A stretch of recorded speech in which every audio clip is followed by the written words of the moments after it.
Good afternoon, everyone. And today we continue with the second part of the seventh chapter, that is, Evans tries an O level. And in yesterday's video, we talked about how Evans is getting ready to sit for the O level German examinations. And he's all set to take the exam, and man of the church, Reverend Stuart McLeary, is to be the invigilator. All right. Now the room has been set up, and before we left off yesterday, we left off at the part where Evans notices that there is a bug. All right. There is a microphone set up in his cell so that even if the guard is not watching, the governor can hear everything that is going on inside the room. And so now we are at page 75 with the para that starts with they are taking no chances. All right. So Evans is asking Stephens that why have they installed a microphone inside the cell? To which the guard replies, they are taking no chances, Evans. Nobody in his senses would take any chances with you. So knowing his reputation, all right, of being the person who has broken out of many prisons, they are taking no chances at all with Evans. They are making sure that each and every possible step that they can undertake to ensure Evans's stay inside the prison, they are doing it. Who's going to listen in? I'll tell you who's going to listen in, laddie, is the governor himself. See, he don't trust you a bloody inch, and nor do I. I'll be watching you like a hawk, Evans. So keep your nose clear. He walked towards the door. Evans nodded. He had already thought of that, and a number two handkerchief was lying ready on the bunk, a neatly folded square of off-white linen. Just one more thing, Einstein. Yeah, what's that? Good luck, old son. In the little lodge just inside the prison main gates, the Reverend Stuart McLeary signed his name neatly in the visitor's book, and thence walked side by side with the silent prison officer across the exercise yard to D Wing, where he was greeted by Jackson. The wing's heavy outer door was unlocked and locked behind them, the heavy inner door the same, and McLeary was handed into Stephen's keeping. Get the razor? Murmured Jackson. Stephen nodded.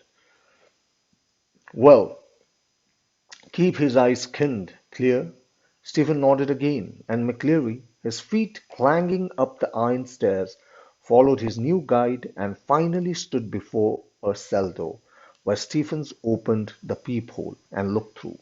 That's him, sir. Evans, facing the door, sat quietly at the farther end of the two tables, his whole attention riveted to a textbook of elementary German grammar. Stephens took the key from its ring, and the cell lock sprang back with a thudded metallic twang. So now Evans is all set to give the exams, all right, and he has a discussion with Stephens as to why even the governor would have bothered to put a microphone in his cell, to which the guard replies that it is to ensure that the governor can hear everything that is going on inside the room so that no incident takes place. All right, they are not taking any chances with Evans. So finally, before going out, the guard says, even I'll be keeping an eye on you, and he wishes him good luck as well. Now, as the conversation was going on inside that cell, Stuart McLeary had entered the prison gates, all right, and he was guided by another guard towards Evans's room. And where they reached outside the room, the guard asked, have you taken the razor? And Jackson said yes. And now, as they opened the cell door, they noticed that Evans was sitting on a desk which they had prepared. Remember, two desks and two chairs. So he was sitting at the farther end against the door. All right, the door was there, and Evans was facing the door. So he's all ready to give the exams. And even at that moment, he was concentrating on elementary grammar. All right, elementary German grammar, the subject to which he was going to sit the test for. It was 9:10 a.m. when the governor switched on the receiver. He had instructed Jackson to tell Evans of the temporary little precaution that was only fair, as if Evans wouldn't spot it. But wasn't it all a bit theatrical? Schoolboyish even. How on earth was Evans going to do anything today? If he was so anxious to make another break, why in heaven's name hadn't he tried it? From the recreational block. Much easier, but he hadn't. And there he was now, sitting in a locked cell. All the prison officers on the alert. Two more locked doors between his cell and a yard with a wall as high as a haystack. Yes, Evans was safe as houses. Anyway, it wouldn't be any trouble at all to have the receiver turned on for the next couple of hours or so. It wasn't as if there was going to be anything to listen to, was it? Amongst other things, an invigilator's duty was to ensure that the strictest silence was observed. But, but still, that nagging doubt. Might Evans try to take advantage of McLeary? Get him to smuggle in a chisel or two, or a rope ladder? Oh, the governor sat up sharply. It was all very well getting rid of any potential weapon that Evans could have used. But what about McLeary? What if, quite unwittingly, the innocent McLeary had brought in something himself? A jackknife, perhaps. And what if Evans held him hostage with such a weapon? The governor reached for the phone, sorry. The governor reached for the phone. It was 9:12 a.m. The examinee and the invigilator had already been shouted to McLeary through the cell door. Can you come outside a minute, sir? You too, Stephens. Jackson quickly explained the governor's worries, and McLeary patiently held out his arms at shoulder level whilst Jackson lightly frisked his clothes. Something hard here, sir. My reading glasses, replied McLeary, looking down at the spectacled case.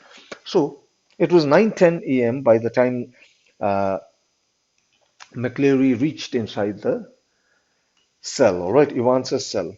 And Governor was thinking to himself, are we overdoing things? Are we being too cautious? How on earth is Evans going to escape? If he had to escape, he would have done it from the recreational block, all right? Where recreational block is a place where prisoners are let out to exercise. It's an open place, open yard. So the governor says if he had to run away, he could have done so from the recreational yard because in the recreational yard there is a lot of open spaces and even lesser guards. But right now he is inside a cell door.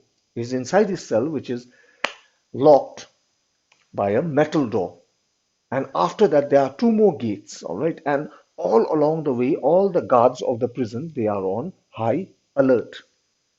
So there is no way that Evans can even try to escape. But then he thought, no, still, it doesn't harm to be extra careful.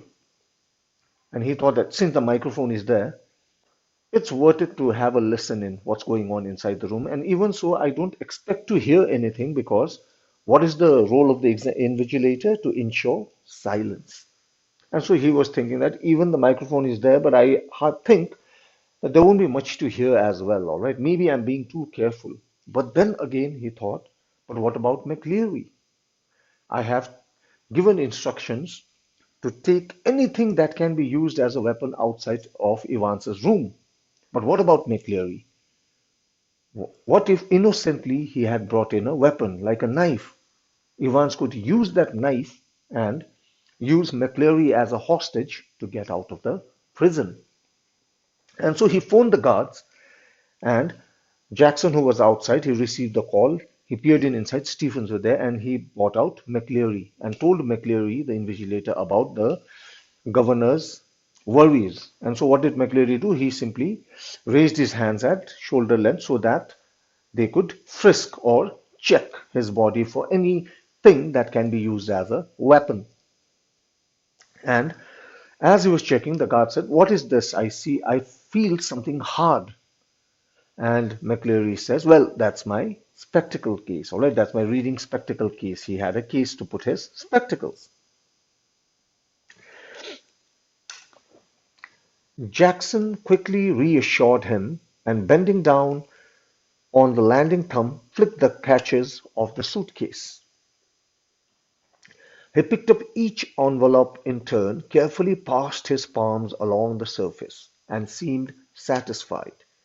He rifled cursorily through a few pages of the Holy Writ and vaguely shook the church times. All right so far. But one of the objects in McLeary's suitcase was puzzling him sorely. "Do you mind telling me why you have bought this, sir?" He held up a smallish, semi-inflated rubber ring such as a young child with a waist of about 12 inches might have struggled into. "You're thinking of going for a swim, sir?" McLeary's hitherto amiable demeanor was slightly ruffled by this tasteless little pleasantry, and he answered Jackson somewhat sourly, "If ye must know, I suffer from hemorrhoids, and when I'm sitting down for any length of time—" "Very sorry, sir. I didn't mean to." The embarrassment was still reddening Jackson's cheek when he found the paper knife at the bottom of the case. "I think it would be better if I keep this, though. If you don't mind, that is, sir." It was 9:18 before the governor heard the voices again, and it was clear that the examination was going to be a little late in getting underway. "McLeary, you have got a watch?" Evans said. "Yes, sir." "I'll be telling you when to start, and again when you have 5 minutes left, all right? There's plenty more of this writing paper should you need it." Silence. "Now write the name of the paper 021-1 in the top left-hand corner." Silence. "In the top right-hand corner, write the index number 313, and in the box just below that, write your center number 271. All right?" Silence. Then 9:20 a.m. McLeary. "I'm now going to—" Evans says. "He's not going to stay here, is he?" "I don't know about that. Mr. Jackson gave me strict instructions to—" "How am I supposed to concentrate on my exam when someone breathing down my neck?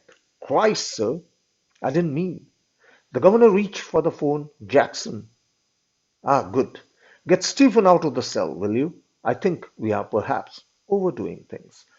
And so, while checking uh, McLeary, they first found a hard object, which turns out to be a spectacle case, all right, reading glasses case. Then he takes the suitcase which McLeary was carrying and he opens the lock. And inside the suitcase, there were various items which raised no doubts whatsoever: question answers, answer scripts, anything. Other than that, he found a small tube, all right, a rubber ring of around 12 inches of diameter, and it was semi-inflated. And it aroused his curiosity, and Jackson asked the invigilator McLeary, "What is this for? All right, kina chaliye koyo. Are you going for a swim?" And when he said those words, McLeary, who was very polite till now, he suddenly became a bit irritated, and he said, "Well, if you must know, I suffer from hemorrhoids, all right? I have piles, and so I cannot sit for long times. It hurts. So this is my cushioning." And when he said that, Jackson was a bit embarrassed, and he said, "I'm sorry, sir, all right? I didn't mean to." And then at the very end of the suitcase, he found a small paper cutter, all right? A paper cutter blade. And he said, "Well, it's better if I keep this though, all right? If you don't mind, I'll be keeping this. After the examination, I'll hand it over to you." And by the time everything got settled down and Evans was ready to write the exam, it was already 9:18. So it was already late, and the governor knew that the exam would take a bit longer time than what it was required to. And now there was McLeary giving out instructions that you are to write your roll number here, you are to write your index number here, you are to write the center number there. And suddenly Evans says, and governor is hearing all this through the microphone that he has installed inside Evans's cell. So Evans says, "Well, is he going to stay here?" Pointing at Stephens, all right, because Stephen was inside the cell as well. And McLeary says, "Well, I don't know." And Stephen says, "But it is Mr. Jackson's orders. I have been ordered to be here." And Evans says, Well, how can I concentrate on my exam with someone breathing down my neck, with someone looking at me constantly? How can I give my exams? Then, as you know, the governor was listening to all the conversation that was going on inside the room. And so he called up the guard and he said, get Stephens out of the room, all right? Perhaps we are overdoing things. He called up Jackson and he told him, tell Stephens to get out, all right? We are overdoing things. What can he try? He's inside the cell and you two are just outside. There's nothing he can try. So let him be, all right? Let him give his examinations in peace. The governor heard the exchanges in the cell, heard the door clang once more, and heard McLeary announce that the examination had begun at last. It was 9:25 a.m. and there was great calm. At 9:40 a.m., the examination board rang through, and the assistant secretary with special responsibility for modern languages asked to speak to the governor. The examination had already started, no doubt. Ah, a quarter of an hour ago. Yes.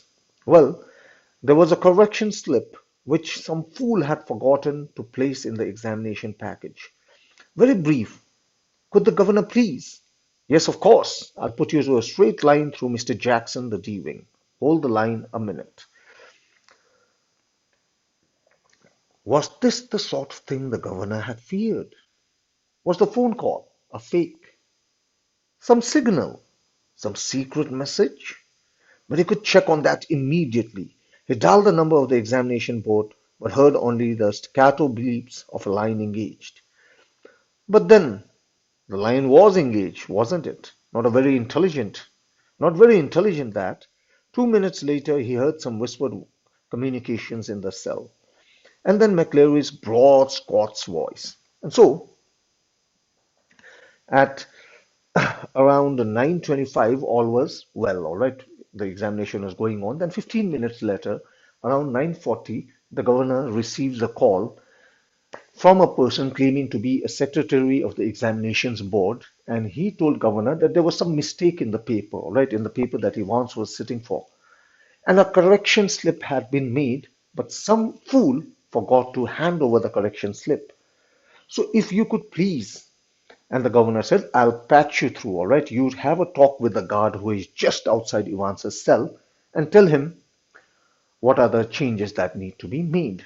And he cut the phone. But then suddenly, the governor, who is on his guard, all right, he's very careful. So again, he has his doubts. He starts thinking, was the phone call fake or did it really come from the examination center? Was this some kind of signal? And so he reached for the phone and dialed the examination center, but all he could hear was the beep of a line engaged. So the phone engaged with the sound also. So he could hear that sound. And he thought to himself, but of course, line should be engaged because वो लेने के गरेको थियो Jackson को Evans को cell को बाहिर phone सँग ज्याक्सन सँग कनेक्ट गरिदिएको थियो. So obviously the phone was engaged. Then 2 minutes later, he heard some conversation going on inside the cell wherein McLeary was giving some instructions in a broad Scots accent. So the way he was speaking, McLeary, he had a very uh, broad voice and he spoke with a Scottish accent. Will you please stop writing a wee while, he says, Mr. Evans, and listen carefully. Candidates offering German 021-1 should know the following correction. On page 3, line 15, the fourth word should read goldenen, not goldeen, and the whole phrase will therefore read zum goldenen Lauen, not zum goldeen Lauen. I will repeat that.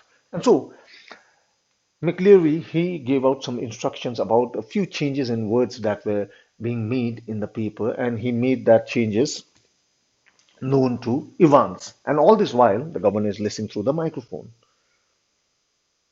The governor listened and smiled. He had taken German in the sixth form himself, and he remembered all about the agreements of adjectives, and so did McLeary, by the sound of things. For the minister's pronunciation was most impressive. But what about Evans? He probably didn't even know what an adjective was. The phone rang again. The magistrate's court. They need a prison van and a couple of prison officers. Remand case. And within 2 minutes, the governor was wondering whether that could be a hoax. He told himself not to be so silly. His imagination was beginning to run riot. So, after he heard the instructions that were being given out in the cell, the governor was very relieved because even the governor had taken lessons in German grammar and he knew exactly what changes that were being made. All right? And he even understood that McLeary, the invigilator, was also very fluent in German because of the pronunciation, all right, because of the impeccable pronunciation. Then, as everything was going on again as usual, the examination was being carried out. Suddenly, the governor received a phone call from the magistrate's office. All right, someone claiming to be the magistrate's office, and he said that we need a prison van and some officers for a remand case. He kept the phone and then he started thinking again, was that a hoax? Was that a fake call? So he's very doubtful, all right? He's on his guard. He is at his best possible ability trying to make sure that Evans does not make a run for it, that Evans is not able to escape from prison. And then he thought, oh, I'm just overdoing things. I'm like overthinking things. What has Evans's escape got to do with magistrate calling me and asking me for a prison van and some prison officers? So he dismissed it. Evans. For the first quarter of an hour, Stephens had dutifully peered through the peephole at intervals of 1 minute or so, and after that every 2 minutes. At 10:45 a.m., everything was still all right as he looked through the peephole once more. It took 4 or 5 seconds, no more. What was the point? It was always less or more the same. Evans, his pen between his lips, sat staring straight in front of him towards the door, seeking, it seemed, some sorely needed inspiration from somewhere.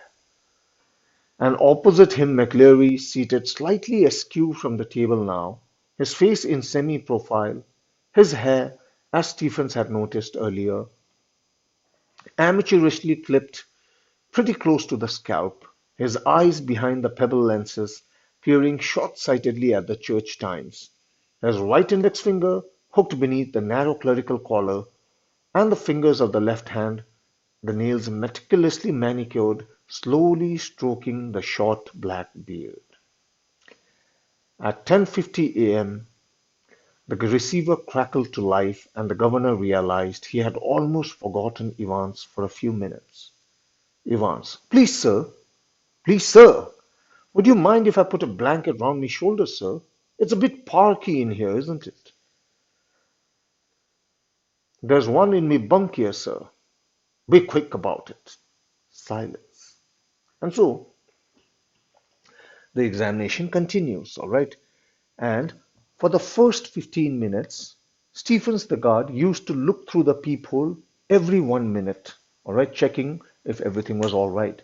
Then after that, it was looking in every 2 minutes because he didn't see the point of looking in every minute because nothing had changed. Every time he looked in, he would see Evans facing the door with a pen between his lips or a pencil between his lips and looking straight at the door as if he's looking for some inspiration or some answers. Then he would look at McLeary, who was sitting with his back facing the door. And one thing he noticed about McLeary was that he had very short, amateurishly clipped hair. Amateurishly meaning it looked as if it was cut by someone who was new at haircutting. All right, त्यति राम्रो मिलेको थिएन. It had patches, it had some short, some long. All right. With one hand, he was holding the clerical collar. All right, the collar which ministers wear, and he was also stroking his little black beard.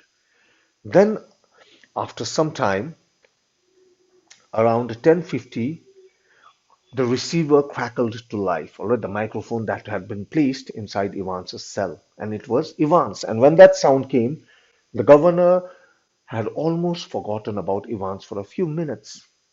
And so Evans's voice was heard, and he said, "Sir, please, sir, I'm feeling a bit cold, all right? It's a bit chilly in here. Can I cover myself with a blanket? I have a blanket on the bed." And McCleary says, "Fine, you can use it." And then silence again. And so we stop